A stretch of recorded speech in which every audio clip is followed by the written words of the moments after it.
Hello बच्चों, कैसे हैं आप सब। आशा करता हूँ सब अच्छे होंगे, बढ़िया होंगे। आज इस क्लास में एक्सपोनेंट्स एंड बेस का सेकेंड पार्ट करने जा रहे हैं। तो एक रिक्वेस्ट मैं करूँगा कि इसको देखने से पहले जो हम डिस्कस यहाँ करेंगे, आप first part exponents and base का ज़रूर देख लें। उससे आपको क्लियर होगा कि हम रूल्स को कैसे अप्लाई करते हैं, है ना। तो it will be better for you कि आप पहला पार्ट देख लो, तब आप इसको देख लेंगे। तो आइए स्टार्ट करते हैं। चलिए, तो मैं पहले क्वेश्चन को, क्या है क्वेश्चन हमारे पास, सिंप्लीफाई करना है। ये जो क्वेश्चन है इसको हम यहाँ पे लिख लेते हैं अपने पास कि क्या है question. 10 into 5 power n plus 1 plus 25 into 5 power n,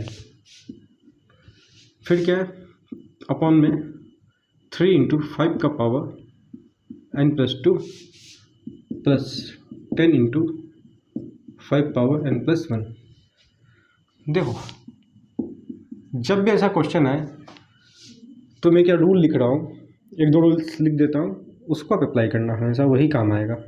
a power m into a power n बहुत इंपॉर्टेंट रूल है, एक तो ये वाला, और a power m upon a power n equals to a power n माइनस n, एक ये और दूसरा ये।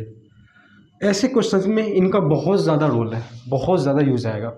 बाकी रूल्स का भी एप्लीकेशन हो सकता है, बट ये दोनों तो बहुत ज़्यादा यूज आने ही वाला है। तो देखिए, इसको पहले समझते हैं। मुझे भी नहीं पता कि सर क्वेश्चन आ गया, क्या करें, अब कुछ समझ में नहीं आ रहा कि करना क्या है, क्या करेंगे। फिर देखिए क्या कर सकते हैं, उस चीज़ को सोचिए।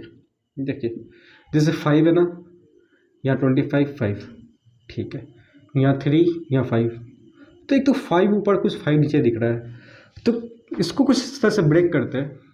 तो क्या लिख सकते हैं इसको, 2 इंटू 5 और इंटू 5 पावर n प्लस 1 तो है ही है, ठीक है। इसको आप लिख सकते हो 25 को 5 इंटू 5 हाँ से लिख सकते हैं, और 5 पावर n तो पहले से है ही है, ठीक है। क्या होगा, नीचे लिख दो 3 एज इट इज आ जाएगा, 5 का पावर n प्लस 2 आ गया। देखो इस 10 को ब्रेक करते हैं, प्लस क्या लिख सकते हैं 2 इंटू 5 और इंटू 5 पावर n प्लस 1 तो है ही, ठीक बात है सर। आगे देखते हैं, 2 को रहने देते हैं, कुछ नहीं कर सकते। एक चीज़ बताओ, 5 इंटू 5 बेस सेम है, तो मैं बोल रहा हूँ 5 जो है उसके ऊपर कुछ नहीं तो 1 है, और इंटू 5 पावर n प्लस 1 तो इंटू 5 पावर n प्लस 1 है ना। डस्टर कहाँ गया, थोड़ा सा और अच्छे से लिख देता हूँ। तो देखो मैं क्या बोल रहा हूँ, 5 ये 5 कुछ नहीं तो power 1 into 5 power n plus 1, ठीक है, ठीक है सर। तो देखो दो बेस से में पावर ऐड होगा तो क्या होगा, 5 1 तो है, ये 1 और प्लस में ये पूरा आ जाएगा, तो क्या बोल सकते हैं फाइनली n प्लस 2 बोल सकते हैं। 1 1 2 हो गया और n तो n प्लस 2। तो डैट मीन्स कि इसको हम इस रूल के अकॉर्डिंग इस तरीके से क्या लिख सकते हैं, 5 का power n plus 2, base same होता है तो पावर ऐड हो जाता है, उसी रूल को अप्लाई करके हमने ये चीज़ किया। प्लस यहाँ देखो 5 बेस 5 बेस 5 बेस 5 कुछ नहीं तो 1 पावर में 5 कुछ नहीं पावर तो 1 5 पावर n। तो नंबर 2 नंबर हो 3 नंबर हो, सब कितना बड़ा भी नंबर हो, अगर बेस सेम है तो ये रूल का एप्लीकेशन हम कर सकते हैं, अप्लाई कर सकते हैं। बेस सेम है तो बेस सेम है, पावर ऐड होता है तो 1 प्लस 1 और पावर यहाँ पे 1 है, सॉरी n है, तो क्या बोल देंगे इसे n प्लस 2 बोलो चाहे 2 प्लस n बोलो, एक ही बात है। तो हम लिख सकते हैं 5 पावर n प्लस 2, ठीक है। ये थोड़ा सा कट कर दिया, इसको तो हम फ्रेश लिख लेते हैं, ठीक है सर। इसको ब्रेक करो, तो ब्रेक मतलब करो क्या कि इसको सिंप्लीफाई करो, क्या क्या हो सकता है। यहाँ देखो 2 एज इट इज रहेगा, यहाँ देखो क्या होगा 5 इंटू 5, तो 5 में यहाँ कुछ नहीं तो पावर 1 तो लिख सकते हैं, इंटू 5 पावर n प्लस 1 पहले से, तो बेस सेम है ना, बेस सेम है, तो पावर ऐड होता है, तो 1 + n + 1 क्या हो जाएगा, 5 का पावर n आ जाएगा, तो n 1 + 1 2, तो 5 का पावर n + 2। दैट मीन्स इसको, इस पूरे को क्या लिख सकते हैं, 5 पावर n + 2। ठीक है सर, और क्या होगा। अब देखिए एक चीज़, इतने में से और इतने में से कुछ कॉमन है। कॉमन मतलब ऐसा जो दोनों में अवेलेबल है। हाँ सर, है ना। 5 पावर n + 2 कॉमन है, तो हमने इतने में से, इनमें से 5 पावर n + 2 कॉमन लिया। तो होता क्या है, इस पूरे को इससे डिवाइड देते हैं। कॉमन का यही नियम है कि कॉमन निकालने के बाद करते हैं क्या, तो हम डिवाइड देते हैं। तो इस पूरे, इस टोटल को अगर हम डिवाइड दें किस चीज़ से, जिसको हम कॉमन लेते हैं ना उससे डिवाइड देते हैं। अभी इसको देना है, तो हमने दिया, तो ये पूरा और ये पूरा कट जाएगा आपका, बचेगा क्या ऊपर, सिर्फ 2। डैट मीन्स कि इस पूरे को हमने जब डिवाइड दिया 5 पावर n + 2 से, तो 5 पावर n + 2, 5 पावर n + 2 तो खत्म हो गया, क्या बचा, सिर्फ 2 बचा। यहाँ प्लस है, प्लस दे दो। इस पूरे को इससे डिवाइड दिया, तो देखो क्या होगा, 5 power n + 2 upon 5 power n + 2। Same number तो कटेगा वन टाइम में, तो क्या बचा, 1 बच गया। कर्ली ब्रैकेट ही दे देते हैं, रेक्टेंगुलर ब्रैकेट का जरूरत ही नहीं है यहाँ पे तो। ठीक है सर, यहाँ देखो इतने में और इतने में क्या कॉमन आ रहा है, यहाँ भी 5 पावर n + 2 कॉमन आ रहा है। इतने को हमने इससे डिवाइड दिया, तो ये और ये तो खत्म, क्या बचा, 3 प्लस, यहाँ प्लस दे दो। इतने को इतने से डिवाइड दिया, तो ये और ये खत्म हो गया, क्या बचा, +2। अब ये नंबर और ये पूरा नंबर मल्टीप्लाई में, ये नंबर और ये नंबर पूरा मल्टीप्लिकेशन में, तो 5 पावर n + 2 इंटू क्या बचा, 3। नीचे में क्या बचा, 5 पावर n + 2 इंटू 5। तो ये पूरा वन टाइम में ख़त्म हो गया, क्या बचा हमारे पास, 5 बचा। ये क्वेश्चन बहुत ज़्यादा इंपॉर्टेंट है, क्लास 7, 8, 9 तक में ऐसे क्वेश्चन देख सकते हैं आप अपने पेपर में, अपने क्वेश्चन पेपर पर, अपने टेस्ट पेपर के अंदर। तो इसको फोकस्ड होकर देखेंगे एक दो बार तो समझ में आ जाना है। और जो मैंने किसी चीज़ का एक्सप्लेनेशन यहाँ पे किया उसको भी आप देखेंगे कि हमने इस चीज़ को कैसे किया है। ठीक है सर, तो बहुत ही अच्छा क्वेश्चन था। चलते हैं नेक्स्ट क्वेश्चन पे। ये भी बहुत ही ट्रिकी और बहुत ही इंपॉर्टेंट, दोनों ही चीज़ें, ट्रिकी भी है और इम्पॉर्टेंट भी है, बट ईजी भी है। कब, जब आप इस तरह समझे कि कैसे रूल को अप्लाई करके और इस तरीके से हम अगर डेप्थ में समझे तो वाकई में ईजी है। तो चलिए नेक्स्ट क्वेश्चन पे चलते हैं, इसे मैं रेज कर देता हूँ। ठीक है, आइए सॉरी। तो नेक्स्ट क्वेश्चन क्या हमारा, बहुत ही अच्छा क्वेश्चन।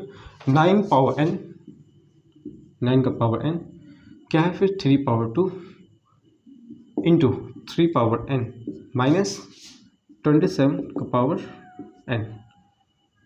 ओह, बहुत सीडी बन गया इसका, तो कोई नहीं, चलो चलते हैं आगे।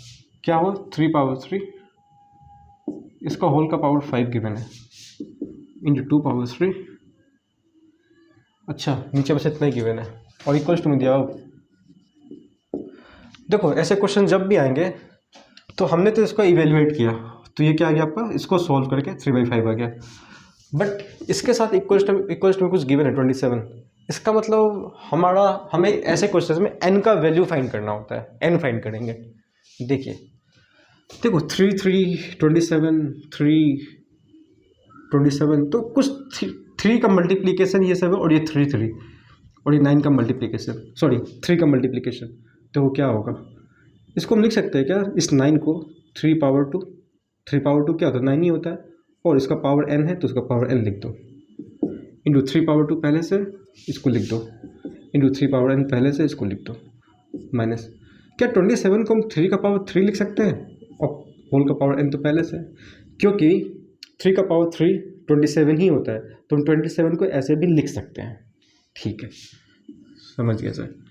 3 का पावर 3 पावर, इसको आप ऐसे ही बोल सकते हो 3 इंटू 5, बताया था ना rule, a power m power n क्या होता है, पावर मल्टीप्लाई हो जाता है, तो मल्टीप्लाई मतलब 3 इंटू 5 15, और इंटू 2 पावर 3 तो है ही है। अच्छा, इसको देखो 27 को लिख सकते हैं 3 का पावर 3, हाँ सर बिल्कुल लिख सकते हो, क्योंकि 27 को अगर ऐसे लिख दिए तो इसका मतलब क्या होता है, 27 ही होता है, तो लिख सकते हैं। क्यों ऐसा कर रहे हैं ना, लग रहा है कुछ ऐसा 3 हर जगह रहेगा ऊपर नीचे, तो लगता है कुछ रूल अप्लाई करके हम क्या कर सकते हैं, कुछ बेस वेस इक्वल करने का चांसेस लग रहा है यहाँ पे, इसलिए ऐसा कर रहे हैं। अच्छा सर ऐसा बात है, हाँ ऐसा ही बात है। देखिए 3 पावर 2 पावर n, तो पावर पावर मल्टीप्लाई होगा तो क्या बन जाएगा 3 पावर 2n इंटू 3 पावर 2 पहले से ही है, इंटू 3 पावर n तो है ही है, और ये क्या बन जाएगा 3 पावर 3 पावर n, तो पावर पावर क्या होगा मल्टीप्लाई होगा, तो क्या बन जाएगा 3 पावर 3n। ठीक है सर, नीचे क्या है 3 पावर 15, तो 3 पावर 15 इंटू 2 पावर 3। अच्छा इसको देखो, याद है rule a power minus n क्या होता है 1 अपॉन a पावर n। अगर पहले से ही ये दिया हो तो हम ऐसा भी तो लिख सकते हैं, मतलब हम ये बात बोल सकते हैं कि अगर पहले से हमारे पास a पावर n के रूप में कुछ नंबर है तो इसको हम a पावर माइनस n भी बोल सकते हैं। तो इसको रिलेट करो इससे, क्या ऐसा कुछ फॉर्म नहीं है 1 upon a power something, a power minus n equals to 1 upon a power n, 1 upon a power n equals to a power minus n equals ये इसके बराबर, तो ये इसके बराबर, ये और ये रिलेट हो रहा है। इसका मतलब इसको हम ऐसे लिख सकते हैं, तो इस नंबर को 1 अपॉन 3 पावर 3 को 3 का पावर माइनस 3 भी तो लिख सकते हैं। ये देखो इन दोनों को बताओ, ठीक है सर समझ गए। चलते आगे, देखिए यहाँ देखो base base base base same, तो बेस आ गया, पावर ऐड होगा 2n प्लस 2 ये वाला प्लस n, ठीक, माइनस 3 पावर 3n तो है ही।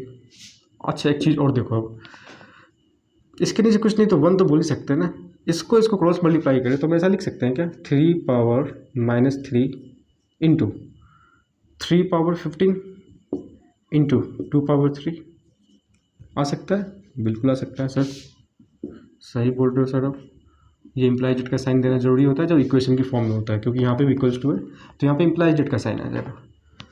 ठीक है सर समझ गया आपकी बात। यहाँ देखो क्या बन रहा है, ये 2n और ये n क्या बनेगा 3n और प्लस 2 माइनस क्या है 3 पावर 3n। इसको देखो ये बेस सेम है तो पावर ऐड होगा तो माइनस 3 तो प्लस 15 इंटू 2 का पावर 3। ठीक है सर, अब देखिए यहाँ पे जरा सा, इतने में और इतने में कुछ कॉमन आएगा, हाँ आ सकता है। देखो क्या इसको हम ऐसे भी लिख सकते हैं 3 का पावर 3n इंटू 3 का पावर 2, क्योंकि इसको